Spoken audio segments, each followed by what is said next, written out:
Masih ingatkah kalian dengan kisah Mia sebelumnya? Gadis manis dengan kelebihan indera keenamnya.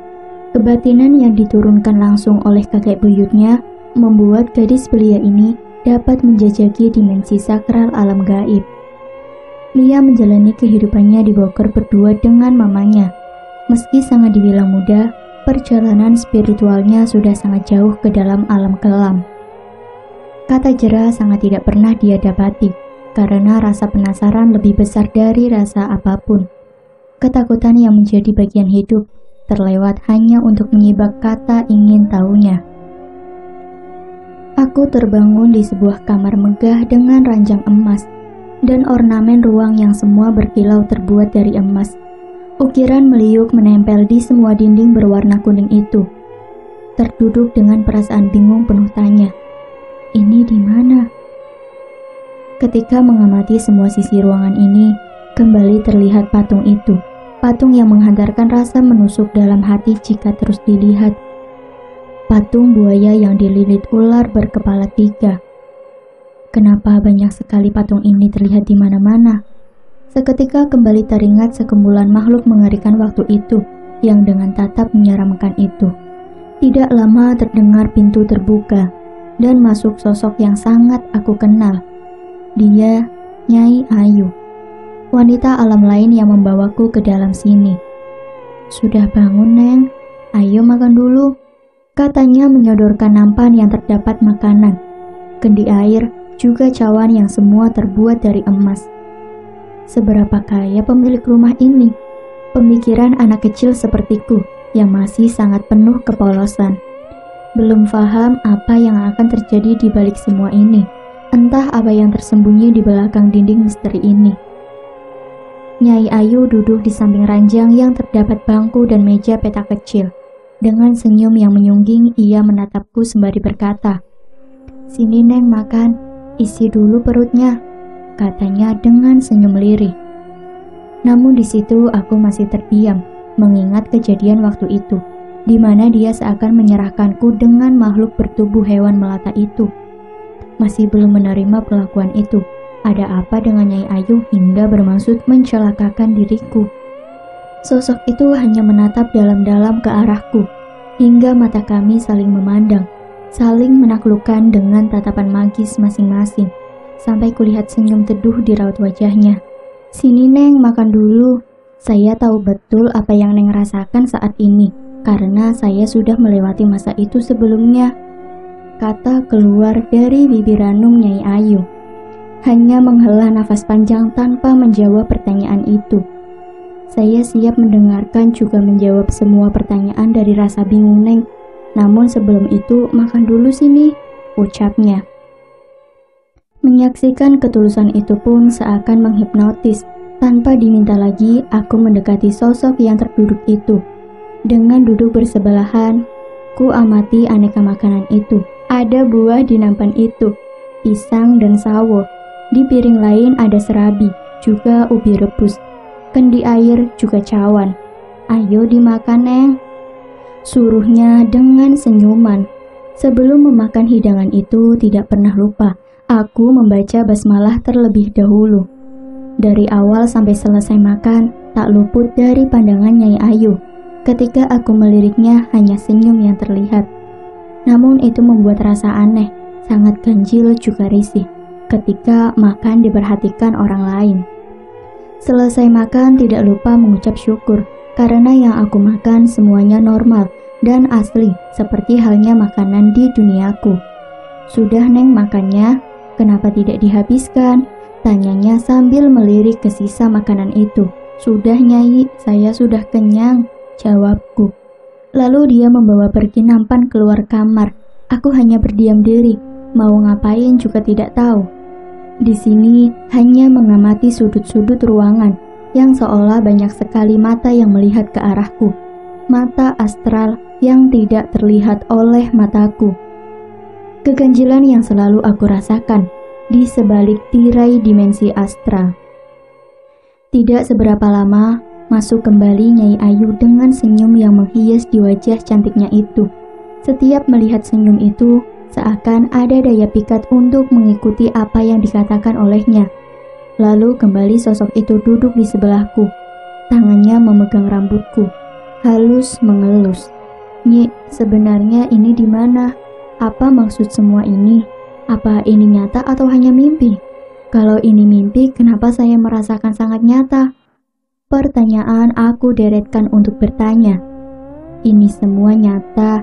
Eneng saat ini masih di dalam dunia kami, di dalam alam yang berbeda.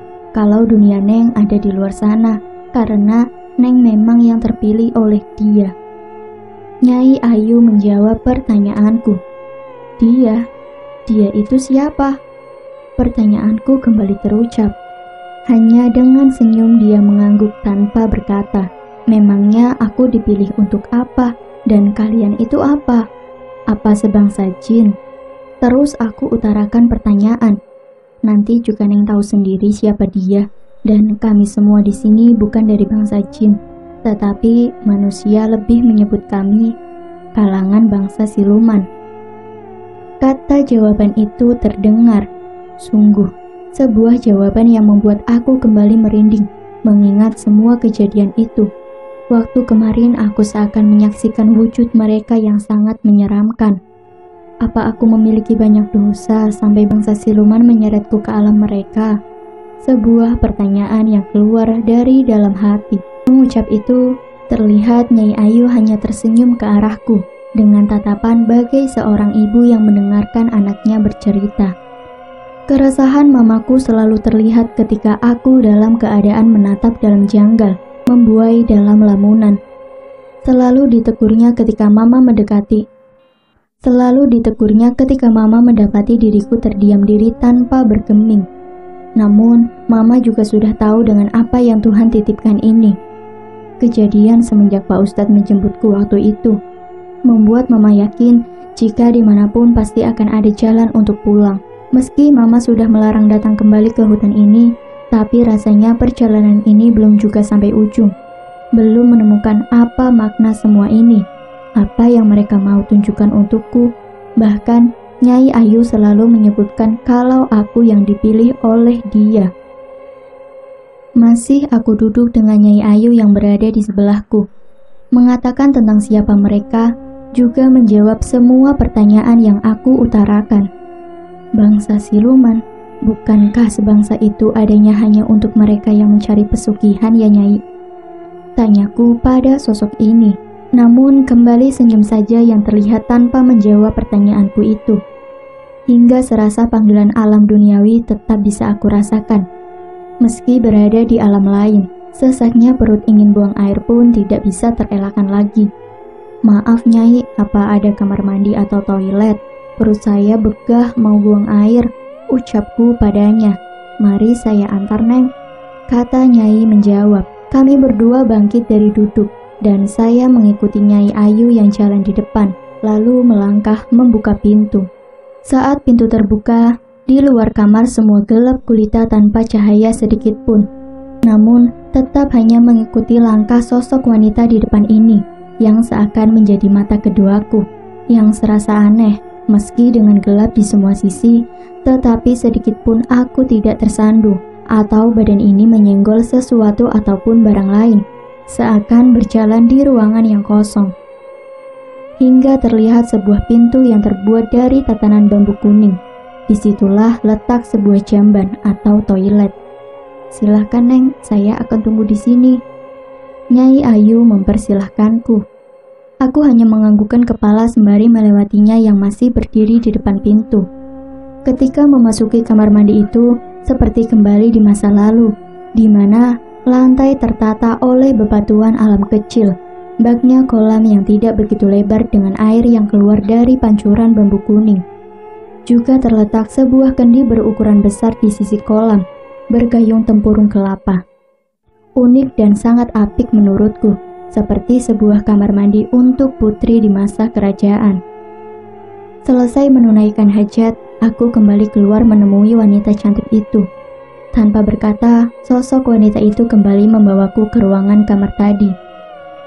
Tidak seberapa lama setelah kami tiba kembali ke dalam kamar emas tadi, Nyai Ayu hanya menyuruh aku kembali duduk dan mempersilahkan lagi untuk bertanya. Ia juga duduk di sebelahku. "Mi, bolehkah saya bertanya lagi?" kataku. "Iya, silahkan, Neng," ucapnya dengan tersenyum. Saya tidak mau terlalu banyak bertanya lagi, Nyi. Hanya ingin jawaban dari Nyai. Apa yang Nyai Ayu tahu tentang semua ini?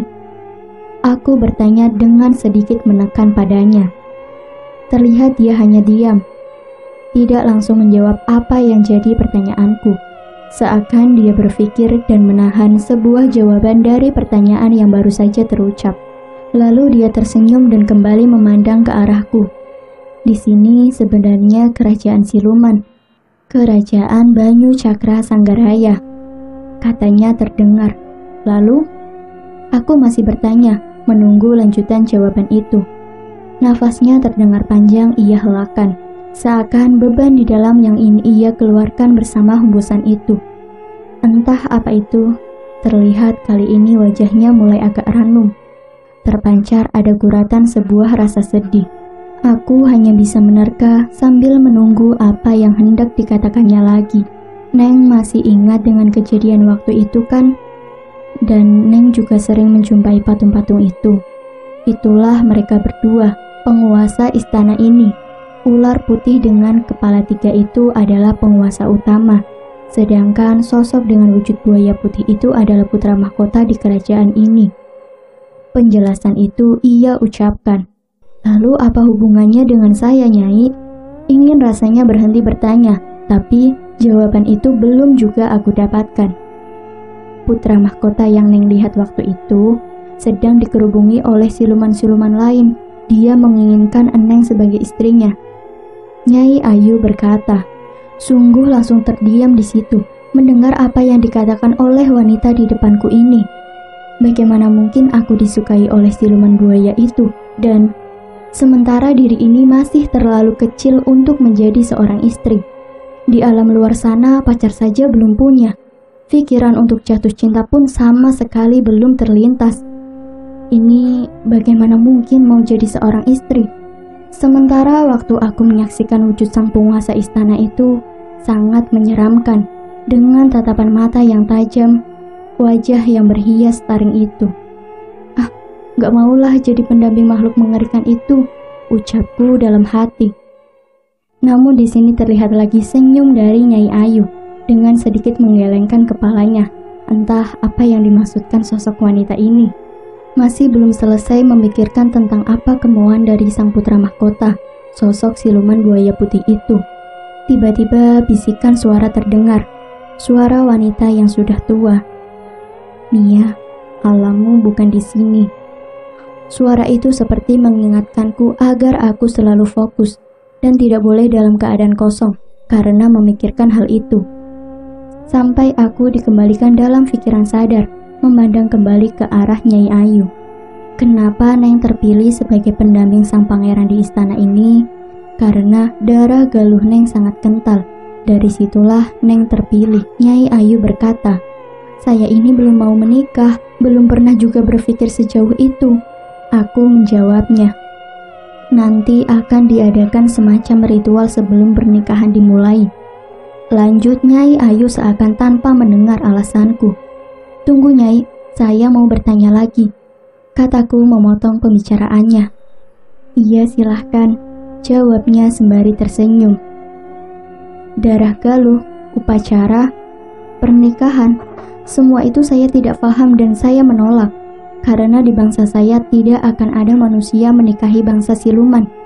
Aku berkata, itu sudah suatu keharusan. Neng Mia tidak bisa menolak atau sebaliknya. Karena yang memilih bukan sang pangeran, tetapi sang penguasa utama. Penjelasan wanita siluman ini. Aku hanya bisa terdiam. Sangat enggan telinga ini mendengar semuanya. Apalagi setelah mengetahui apa yang diinginkan oleh makhluk lelembut ini. Sangat tidak masuk akal dan sama sekali tidak bisa diterima olehku. Dengan memikirkan itu lagi, kembali ada rasa sedih dalam hati. Kesedihan yang membuatku tiba-tiba menangis. "Mah, Mia mau pulang." Saat aku dalam tangis, sosok di sebelahku ini hanya diam tanpa berkata apapun. Saat itu mengangkat wajahku menatap ke arahnya. Raut wajahnya juga tanpa ekspresi sama sekali. wajah yang tanpa kesedihan ataupun marah. Aku bagai melihat patung.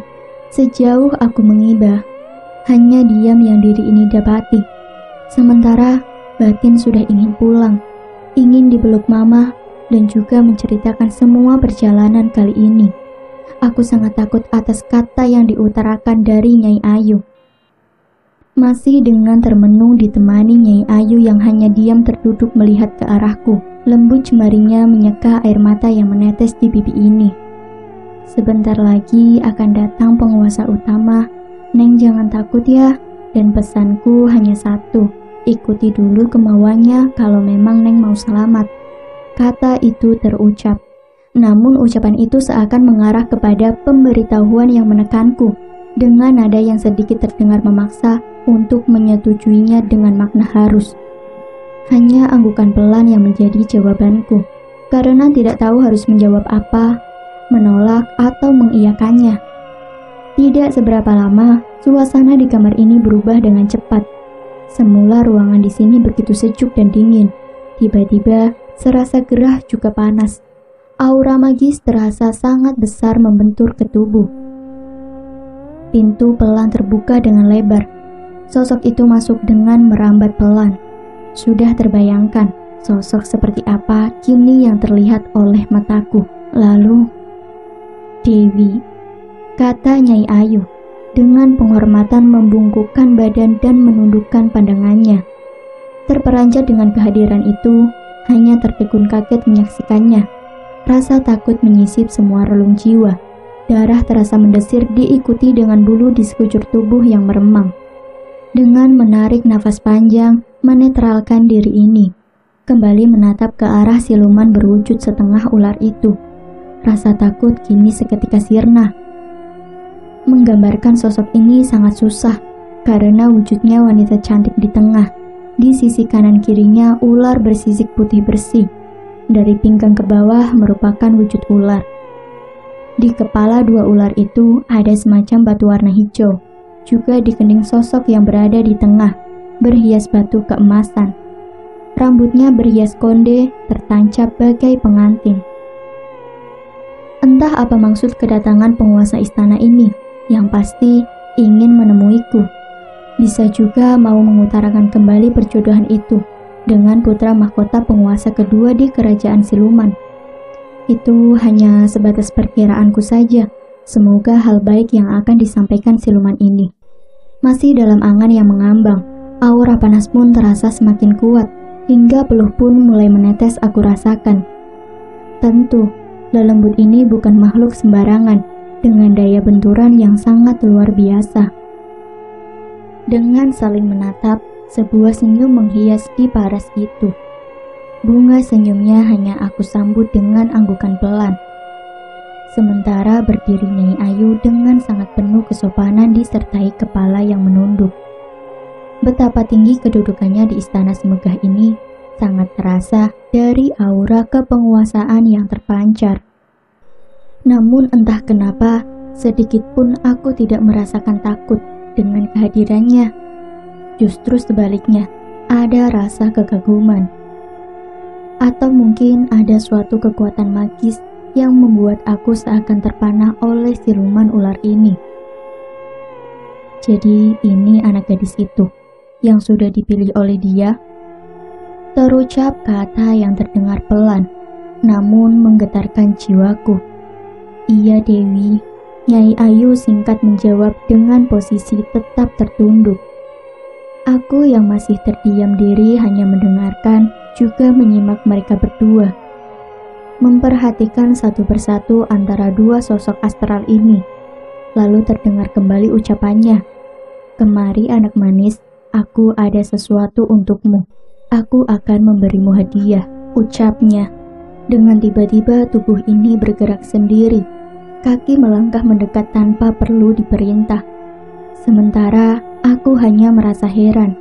Kenapa tubuh tidak mengikuti perintah batinku yang ingin tetap berdiri di tempat? Perkenalkan, namaku Dewi Sanggarani, pemilik tempat ini.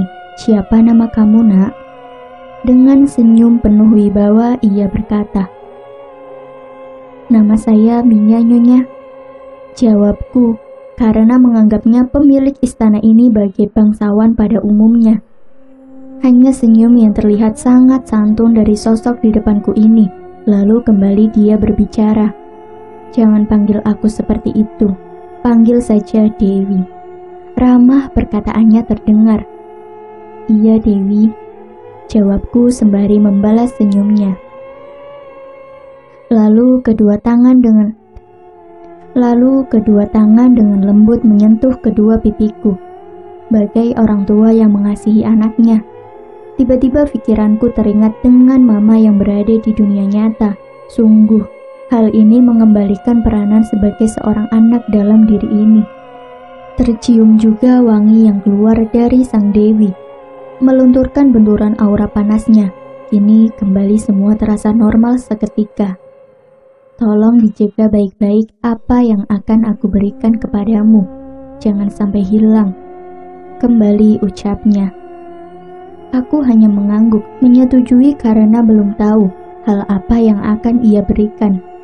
Jawaban tanpa kata dariku untuk menandakan persetujuan. Lalu secara pelan, sosok itu mulai membuka mulutnya. Keluar cahaya berwarna hijau agak kekuning-kuningan memancar keluar. Kedua tangannya menadah di depan dadanya. Sampai seperti dua mustika berkilau terbang keluar dari rongga mulutnya. Sampai berhenti di telapak tangan Dewi. Lalu meredup cahaya itu menjadi dua intan berwarna biru. Jaga baik-baik dua mustika ini. Kembali ucapan itu terdengar. Hanya kembali mengangguk sambil melirik ke arah Nyai Ayu yang masih mematung tanpa bergeming dengan wajah tertunduk. Sekarang pejamkan mata kamu. Jangan dibuka sebelum aku menyuruhmu membuka mata, kata Dewi Sanggarani.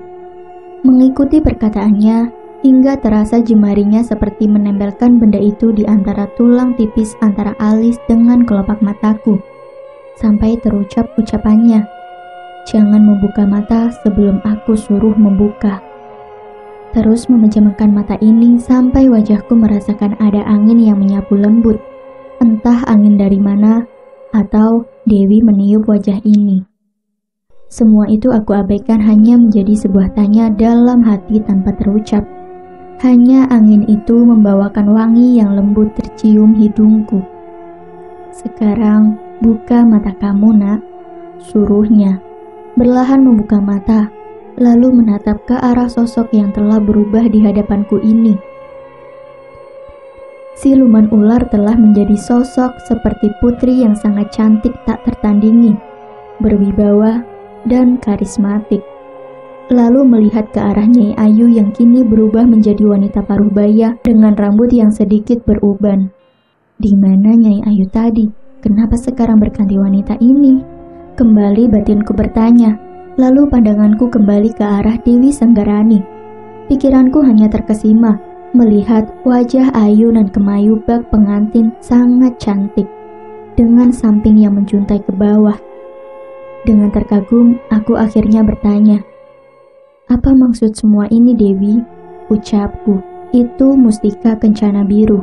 Aku berikan kepadamu agar kamu merasa nyaman berada di tempat ini. Jaga itu baik-baik," jawabnya. "Oh iya Dewi," aku menjawab dengan polos. "Tugasku sudah usai. Semoga kamu betah selama berada di alam ini anakku." Sosok Dewi berucap, "Iya Dewi," jawabku. Lalu dia pelan dengan anggun membalikkan badan, bergerak pelan meninggalkan kami berdua. Tapi saat itu mataku seperti menyaksikan makhluk itu seperti terbang. Karena memang kakinya tidak terlihat, tertutup selendang. Lalu pintu besar itu terbuka. Sebelum meninggalkan kami, ia berhenti dan kembali menatap ke arah kami sambil mengucapkan, "Sekarang sisanya aku serahkan kepadamu Ayu," katanya terdengar memerintah. "Iya Dewi," ucap wanita parubaya di sebelahku. Dengan menerima mustika ini, hal yang terlihat aneh menjadi nyata terlihat. Ada sebuah tanya lagi dalam benak ini ketika mendengar kata dari Dewi Sanggarani, mengucap nama Ayu. Jadi, wanita tua di sampingku ini adalah Nyai Ayu. kenapa terlihat sangat berbeda dengan tadi. Nyai Ayu, ucapku bertanya. Iya, Neng, jawabnya dengan senyum juga tatapan teduh yang aku kenal di wajah Nyai Ayu. Rasa heran ketika melihat sosok yang terlihat lebih tua itu adalah Nyai Ayu. Wanita cantik yang selama ini menemaniku, ternyata wujud aslinya sangat tua, dengan rambut berwarna putihnya. Namun tatap sendu dan senyum santunya tetap menjadi penghias dalam keramahan dirinya. Sekian waktu aku hanya terus memandangnya, menyaksikan perubahan ini dengan rasa heran bercampur bingung. Tentu, tanya dalam hati terucap, meski tanpa terlafazkan melalui bibirku ini. Benarkah ini Nyai Ayu? Tanyaku belum percaya. Tanpa adanya penjelasan dari sosok wanita itu, hanya sunggingan senyumnya dan mengucapkan sebuah ajakan padaku. Ayo duduk sini, Neng, ada yang mau saya bicarakan. Ucapnya sembari dia duduk terlebih dahulu. Aku hanya mengikuti apa yang dia mau, duduk di sebelahnya untuk mendengarkan apa yang akan Nyai Ayu ucapkan padaku kali ini. Hanya diam sambil menatapnya tanpa membuka pertanyaan terlebih dahulu. Ini wujud asli saya, Neng, katanya sembari menarik nafas panjang. Mendengar itu, aku hanya mengangguk, lalu mengeluarkan pertanyaan karena sungkan berhadapan dengan orang yang jauh lebih tua.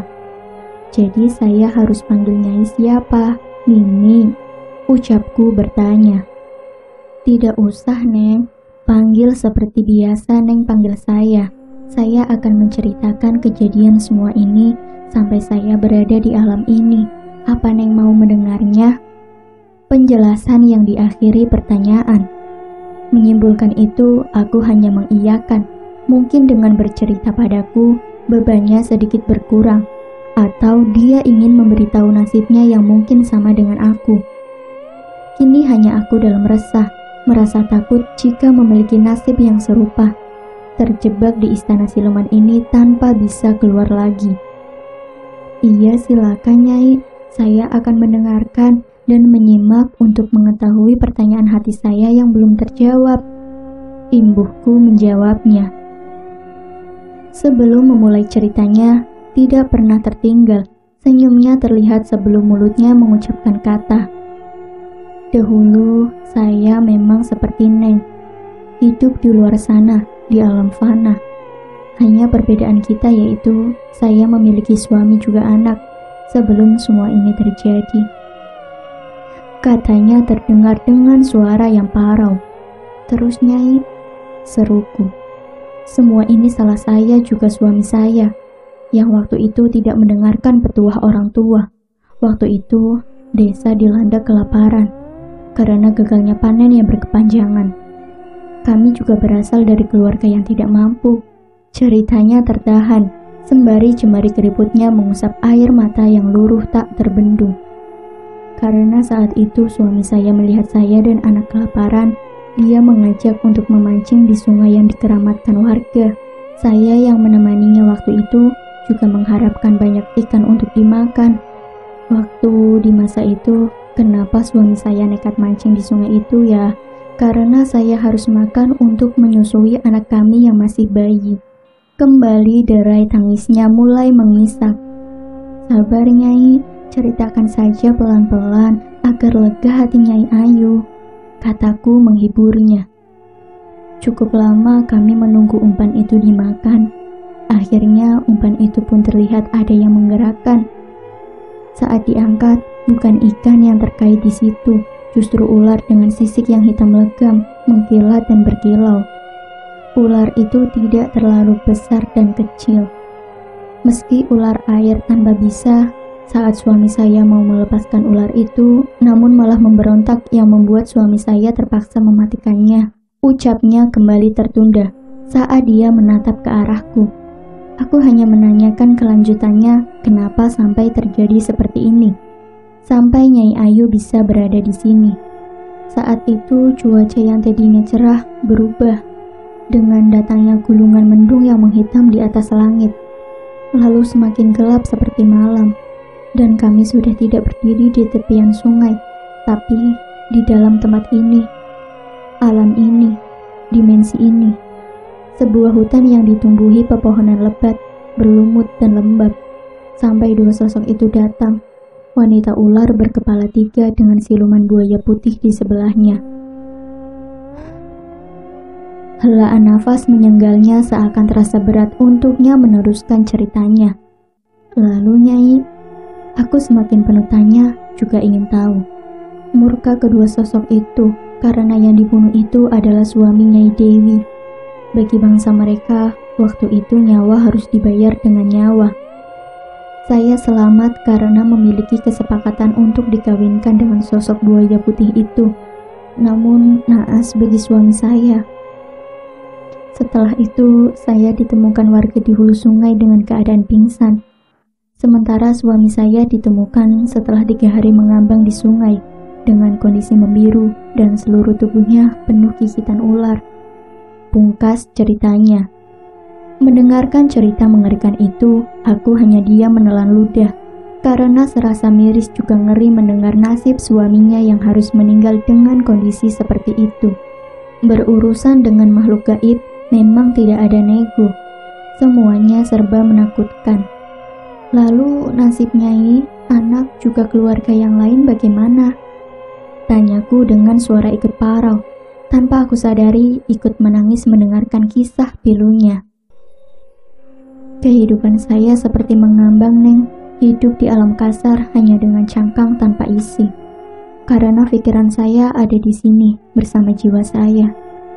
Namun, di balik itu semua mereka hidup makmur serba kecukupan, bahkan penuh limpahan harta sampai saat ini. Kata penjelasannya terdengar. Hidup tanpa cangkang, jika dipahami adalah mendapat kehidupan kedua dengan keadaan yang berbeda, linglung, tanpa memahami apa yang terjadi lagi. Terus maksudnya Nyai, saya tidak mengerti apa maksud Nyai, kataku. Waktu itu saya melakukan permintaan, jika saya menerima pinangan itu dengan syarat untuk orang tua, anak, juga saudara. Mereka semua harus diberikan kecukupan, dan semua itu terbukti sampai sekarang. Semua dikelilingi dengan kejayaan, ucap sosok wanita ini. Aku hanya terdiam dan semakin tidak mengerti apa yang aku pertanyakan mengenai kehidupan cangkang tanpa isi.